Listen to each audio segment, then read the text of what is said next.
Hi, my name is Dane. I am a technician here at Garff Buick GMC in Riverdale, and we're going to today talk about changing a tire safely. Okay, first thing that we need to do is make sure that we have the vehicle shut off. We set the parking brake, and it's in park. We take the key out of the ignition.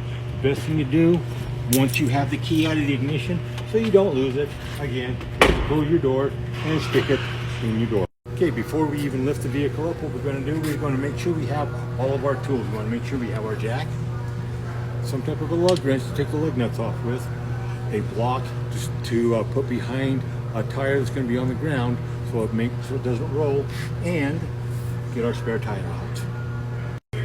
Okay, now if it has a hubcap, you take it off. Sometimes they don't, so this one happens to have a hubcap, and then we want to break it loose while the tire is still on the ground. That way when we put the leverage on it, it doesn't sit there and roll back and forth. Or if you have it up off the ground, the tire may spin and rotate, so you won't have no leverage to break it loose. So again, we want to set it up to where we can push down on it to break it loose. And again, remember, just like with almost anything else, when you talk about a fastener, it's righty-tighty, lefty-loosey, or clockwise to tighten, counterclockwise to loosen. Now that we have the lug nuts loose, we're ready to lift up the vehicle. A couple things you need to understand before we lift up the vehicle. You got to understand lift points depending upon your vehicle. Some of the vehicles might have a frame.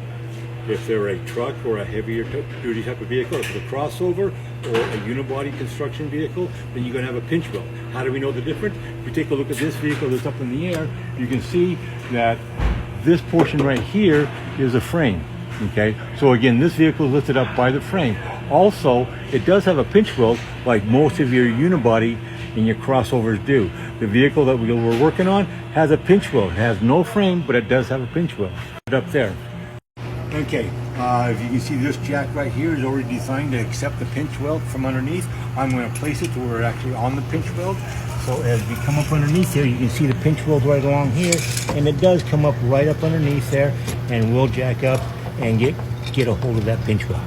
Okay, as I get this up, I want to get it raised up just enough to where the tire itself is off the ground. How do I know? I can slide something underneath there, and there's not touching. Okay, I'm going to take the lug nuts off. As you can see, all the lug nuts are off.